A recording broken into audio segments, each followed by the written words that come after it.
আসসালামু আলাইকুম। সংবাদে আপনাদের সবাইকে স্বাগত জানাচ্ছি। আমি ফিরোজ তোহা। শুরুতেই সংবাদ শিরোনাম।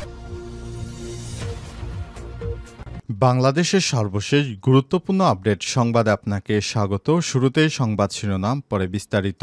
প্রথমে জানাবো, এক দফা দাবিতে নার্সিং কলেজ শিক্ষার্থীদের শাহবাগ অবরোধ। এক দফা দাবিতে রাজধানী শাহবাগ অবরোধ করেছে ডিপ্লোমা নার্সিং কলেজের শিক্ষার্থীরা। ডিপ্লোমা নার্সিংকে ডিগ্রির সমমানের দাবিতে এই কর্মসূচি দিয়েছেন তারা। আজ দুপুর ২:৩০টার দিকে বৃষ্টি উপেক্ষা করে শত শত শিক্ষার্থীরা জড়ো হয়ে শাহবাগ মোড়ে অবরোধ করেন। তারা বলেন, আমাদেরকে ডিগ্রির সমমান দিতে হবে। জানাবো, সিরিয়ায় হামলা, ইসরায়েলের বিমান আটকে দিল তুরস্ক। আলহামদুলিল্লাহ, দখলদার ইসরায়েলি বাহিনী সিরিয়ায় হামলা করতে এসেছিল, তবে তাদের যুদ্ধ বিমানকে রাডার দিয়ে জ্যাম প্রযুক্তির মাধ্যমে আটকে দিয়েছে মুসলিমদের দেশ তুরস্ক। এরপর নেতানিয়াহুকে চরম শিক্ষা দিল তুরস্ক। এরপর জানাবো, মোদি অবশ্যই প্রতিশোধ নেবে, দেশকে সজাগ থাকতে হবে। কারাবন্দী নেতা ইমরান খান। ভারতীয় আগ্রাসনের বিরুদ্ধে দেশকে সজাগ থাকতে হবে বলে কারাগার থেকে জানিয়েছেন ইমরান খান। ভারতের সঙ্গে সাম্প্রদায়িক সংঘাতের কথা উল্লেখ করে তিনি এই বার্তা দিয়েছেন। এদিকে পাকিস্তানের সঙ্গে উত্তেজনার মাঝে নতুন বিরোধে জড়ালো ভারত। ভারত পাকিস্তানের মধ্যে যুদ্ধবিরতি চললেও উত্তেজনা এখনও বিদ্যমান। এর মধ্যে ভারতের অরুণাচল প্রদেশের ২৭টি জায়গায় নতুন করে নিজেদের নামকরণ করেছে চীন। এ বিষয়ে ভারত তীব্র প্রতিক্রিয়া দিয়েছে। তবে প্রতিক্রিয়া দিয়ে কাজ হবে না, কারণ এসব অঞ্চল চীন অচিরেই দখল করে নেবে বলে ঘোষণা দিয়েছে। জানাবো, আইএমএফের $১০০ কোটি ঋণ পেল Pakistan. State bank of Pakistan SBP আজ নিশ্চিত করেছে যে আন্তর্জাতিক মুদ্রা তহবিল আইএমএফ থেকে এক্সটেন্ডেড ফান্ড ফ্যাসিলিটি ইএফএফ প্রোগ্রামের আওতায় দ্বিতীয় কিস্তি হিসেবে $১০০ কোটি পেয়েছে পাকিস্তান। প্রিয় দর্শক, এতক্ষণ শুনছিলেন সংবাদ শিরোনাম, এবারে বিস্তারিত। তবে তার আগে বন্ধুরা, অনুরোধ থাকবে এই সংবাদটিতে একটি লাইক দিন। এই চ্যানেলে আপনি নতুন হয়ে থাকলে আমাদের সংবাদটি দেখতে দেখতে চ্যানেলটি সাবস্ক্রাইব করে রাখুন। কমেন্ট করে বন্ধুরা আপনার মূল্যবান মতামত জানিয়ে দিন আপনি বিশ্বের কোন দেশ থেকে বা বাংলাদেশের কোন স্থান থেকে আমাদের সংবাদটি দেখছেন এবং শুনছেন। আর বন্ধুরা, গাজা যুদ্ধে আপনি যদি নিরীহ ফিলিস্তিনিদের ভালোবেসে থাকেন, কমেন্টে ইয়েস লিখে বিশ্ববাসীকে জানিয়ে দিন। এবারে বিস্তারিত। এক দফা এক দাবিতে নার্সিং কলেজের শিক্ষার্থীদের শাহবাগ অবরোধ। এক দফা এক দাবিতে রাজধানীর শাহবাগ অবরোধ করেছে ডিপ্লোমা নার্সিং কলেজের শিক্ষার্থীরা। ডিপ্লোমা নার্সিং ডিগ্রির সমমানের দাবিতে এই কর্মসূচি দিয়েছে তারা। বুধবার ১৪ মে দুপুর ২:৩০টার দিকে বৃষ্টি উপেক্ষা করে শত শত শিক্ষার্থী জড়ো হয়ে শাহবাগ মোড় অবরোধ করে। এর আগে দাবি আদায়ে সকাল ১০টা থেকে দুপুর ১টা পর্যন্ত সমাবেশ করে শিক্ষার্থীরা। পরে মিছিল নিয়ে শাহবাগ মোড় দিয়ে অগ্রসর হলে পুলিশ তাদের ব্যারিকেড দিয়ে আটকে দেয়। সময় শিক্ষার্থীরা ব্যারিকেড সরিয়ে শাহবাগ মোড়ে অবস্থান নেন। শিক্ষার্থীরা বলেছেন, এইচএসসি পাশ করে ১১০ ক্রেডিটে ৩ বছর ৬ মাস মেয়াদী কোর্স সম্পূর্ণ করার পরও ডিগ্রির মান দেওয়া হচ্ছে না। পক্ষান্তরে এইচএসসি পাশ করে জাতীয় বিশ্ববিদ্যালয়ে ৩ বছর কোর্স শেষ করে ডিগ্রি সমমানা পাচ্ছে। এটি ডিপ্লোমা নার্সিং শিক্ষার্থীদের সঙ্গে বৈষম্য তৈরি করে। শিক্ষার্থীরা আরও বলেন, দীর্ঘদিন ধরে দাবি আদায়ে নিবন্ধন, স্মারকলিপি সহ বিভিন্ন কর্মসূচি পালন করে আসছি। দাবি না মানায় বাধ্য হয়ে শাহবাগে অবস্থান নিয়েছি বলেও জানান তারা। তাদের এক দফা দাবি না নেওয়া পর্যন্ত তারা আন্দোলন চালিয়ে যাবে বলে ঘোষণা দেয় এবং এক পর্যায়ে তারা জানিয়েছে তারা তাদের আন্দোলনটাকে খুব শীঘ্রই বড় আকারে রূপ দেবে।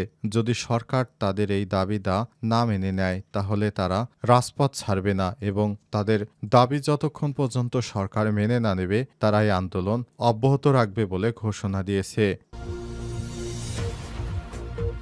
সিরিয়ায় হামলা, ইসরায়েলের বিমানকে আটকে দিল তুরস্ক। সিরিয়ার আকাশসীমায় অনুপ্রবেশ করা ইসরায়েলি যুদ্ধবিমানকে আটকে দিয়েছে তুরস্ক। ইলেকট্রিক ওয়ারফেয়ার প্রযুক্তির মাধ্যমে যুদ্ধবিমানকে মোকাবেলা করেছে দেশটি। আজ মিডল ইস্ট মনিটরে এক প্রতিবেদনে এই তথ্য জানানো হয়েছে। প্রতিবেদনে বলা হয়েছে, প্রতিহত করতে তুরস্কের যুদ্ধবিমান ইলেকট্রিক হুমকিতে সংকেত পাঠানো এবং জ্যামিং অপারেশন পরিচালনা করা হয়েছে। মধ্যপ্রাচ্যে আঙ্কারা ও তেল আবিবের মধ্যে যুদ্ধবিরোধের এই ঘটনাকে দুই দেশের মধ্যে নতুন মাত্রা সামরিক উত্তেজনা হিসেবে দেখা হচ্ছে। সাম্প্রতিক দিনগুলোতে ইসরায়েল সিরিয়ার বিভিন্ন স্থানে এমনকি প্রেসিডেন্সিয়াল প্যালেসের নিকটেও বিমান হামলা চালিয়েছে। তারা দাবি করেছে সিরিয়া সরকার নতুন বাহিনীর সঙ্গে দ্রুত মিলিশিয়াদের সংঘর্ষের পরিপ্রেক্ষিতে ইসরায়েল দ্রুজ সংখ্যালঘুদের রক্ষায় এসব হামলা চালাচ্ছে। তবে ইসরায়েলি জোটগুলো তাদের অভিযানের অগ্রসরের হওয়ার সময় তুর্কি যুদ্ধবিমান তাদের রেডিও সিস্টেমে হস্তক্ষেপ করতে শুরু করে। ইসরায়েলি ব্রডকাস্টিং অথরিটি নিশ্চিত করেছে যে তুর্কি বিমান সিরিয়ার আকাশসীমা থেকে ইসরায়েলি যুদ্ধবিমানকে সরাতে সতর্কবার্তা সংকেত পাঠাচ্ছে এবং জ্যামিং কার্যক্রম চালাচ্ছে। এই ঘটনা একটি বিরল তবে তাৎপর্যপূর্ণ সামরিক মেরুকরণের ইঙ্গিত দিচ্ছে, বিশেষ করে সিরিয়ার মাটি ও আকাশ নিয়ে, যেখানে ইসরায়েল ও তুরস্ক উভয় দীর্ঘদিন ধরে রাজনৈতিক ও কৌশলগত প্রভাব বিস্তারের চেষ্টা করছে। তুরস্কের পররাষ্ট্র মন্ত্রণালয় ইসরায়েলকে বিমান হামলা বন্ধের আহ্বান জানানোর কয়েকদিন পরই এই সামরিক পদক্ষেপ নেওয়া হচ্ছে। তুরস্ক জানিয়েছিল সিরিয়ার এই সংবেদনশীল পরিস্থিতিতে ইসরায়েলকে অবশ্যই তার বিমান হামলা বন্ধ করতে হবে, কারণ এটি সিরিয়ার ঐতিহ্য ও আঞ্চলিক অখণ্ডতার প্রচেষ্টার বাধা সৃষ্টি করে। তুরস্ক ও ইসরায়েল উভয় দেশই 2023 সালের ডিসেম্বরের 8 তারিখে আসাদ সরকারের পতনের পর থেকে সিরিয়ায় নিজেদের প্রভাব বিস্তারের জন্য সক্রিয় হয়ে ওঠে। তবে এবারই প্রথম নয়, উভয়ের মধ্যে এমন সরাসরি সামরিক দ্বন্দ্বের ইঙ্গিত দেখা গেছে। মোদি অবশ্যই প্রতিশোধ নেবে, দেশকে সজাগ থাকতে হবে বললেন ইমরান খান। ভারতীয় আগ্রাসনের বিরুদ্ধে দেশকে সজাগ থাকতে পরামর্শ দিয়েছেন পাকিস্তানের সাবেক প্রধানমন্ত্রী কারাবন্দী নেতা ইমরান খান। ভারতের সঙ্গে সাম্প্রতিক সংঘাতের কথা উল্লেখ করে তিনি এই বার্তা দিয়েছেন। ইমরান খান আরও বলেন, ভারতের প্রধানমন্ত্রী নরেন্দ্র মোদি অবশ্যই প্রতিশোধ নেবে এবং সে বিষয়ে দেশ ও জাতিকে সজাগ থাকতে হবে। এছাড়াও ভারতের বিরুদ্ধে পাকিস্তানের সশস্ত্র বাহিনীর উপযুক্ত জবাবেরও প্রশংসা করেছেন ইমরান খান। সম্প্রতি কারাবন্দী ইমরান খানের সঙ্গে সাক্ষাৎ করেছে দেশটির সাবেক প্রধানমন্ত্রীর বোন আলেমা খান। তিনি বলেছেন, তার কারাবন্দী ভাই ইমরান খানের সঙ্গে সাক্ষাতের সময় ভারতের সঙ্গে ফিলিস্তিনের সংঘাতের, ভারতের সঙ্গে পাকিস্তানের সংঘাতের বিষয়টি আলোচনা করা হয়েছে। আলেমা বলেন, তিনি তার ভাই ইমরান খানকে বলেছেন যুদ্ধের সময় এবং একই ধরনের পরিস্থিতিতে তাৎক্ষণিক জবাব দেওয়া প্রয়োজন। তিনি আরও পরামর্শ দিয়েছেন যে দেশ ও জাতির সতর্ক থাকা উচিত, কারণ ভারতের প্রধানমন্ত্রী অবশ্যই প্রতিশোধ নেবেন। এদিকে ইমরান খানের প্রতিষ্ঠিত দল পিটিআই এর কেন্দ্রীয় তথ্য সম্পাদক শেখ ওয়ারকাস আকরাম এক বিবৃতিতে বলেছেন, ইমরান বলেছেন, ভারতের বিরুদ্ধে পাকিস্তানের সশস্ত্র বাহিনী উপযুক্ত জবাব কেবল জাতির মনোবলই বৃদ্ধি করেনি, বরং কারাগারে থাকা ব্যক্তিদের মনোবলও বাড়িয়েছে। তবে আকরাম জোর দিয়ে বলেছেন, সাবেক প্রধানমন্ত্রী ইমরান সতর্ক করে দিয়েছেন যে মোদির প্রতারণামূলক এবং অবিশ্বস্ত স্বভাবের কারণে ভারতের আগ্রাসন এবং সংঘাতের সম্ভাব্য পুনরাবৃত্তির জন্য পাকিস্তানকে প্রস্তুত থাকতে হবে। পাকিস্তানকে নীরব হলে চলবে না। তিনি জানান, ইমরান খান হুঁশিয়ারি দিয়েছেন যে ভারতের পক্ষ থেকে ভবিষ্যতেও বারবার আগ্রাসনের ঘটনা ঘটতে পারে, কারণ মোদির আচরণ বিশ্বাসযোগ্য নয়।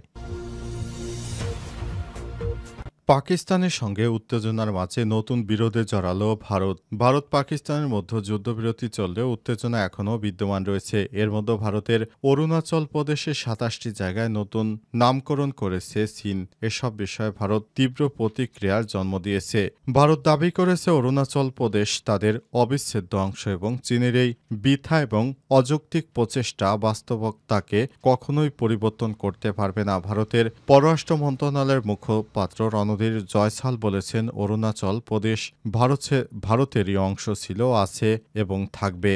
আজ ভারতীয় সংবাদ মাধ্যম দ্য হিন্দুস্তান টাইমসে প্রকাশিত এক প্রতিবেদনে এই তথ্য জানানো হয়েছে। চীনের বেসামরিক বিষয়ক মন্ত্রণালয় গত 11 মে অরুণাচলের 27টি জায়গায় নতুন নামকরণ করেছে। এর মধ্যে রয়েছে 15টি পাহাড়, 4টি রাস্তা, 2টি নদী, 1টি লেক এবং 5টি বসতি এলাকা। চীন এই নামকরণটি করেছে তার পঞ্চম দফায়, যা 2017 সাল থেকে শুরু। এই সময়ের মধ্যে চীন একাধিকবার অরুণাচলের জায়গাগুলোর নাম পরিবর্তন করেছে। 2017 সালে 6টি, 2021 সালে এবং 2023 সালের 15টি ও 2024 সালের মার্চে আরও 30টি জায়গার নাম পাল্টানো হয়েছে। হঠাৎ করে পাকিস্তানের সঙ্গে উত্তেজনার মধ্যে এই ধরনের সংবাদ ভারতের জন্য খুবই ভয়ের। এই সময়ের মধ্যে চীন একাধিকবার অরুণাচলের জায়গার নাম পরিবর্তন করেছে। 2017 সালে 6টি। ভারতের এই নামকরণকে স্পষ্টভাবে প্রত্যাখ্যান করেছে। পররাষ্ট্র মন্ত্রণালয়ের মুখপাত্র রণধীর জয়সাল আরও বলেছেন, চীনের এই প্রচেষ্টা বাস্তবতা পরিবর্তন করতে পারে না। ভারত বরাবরই অরুণাচল প্রদেশকে তার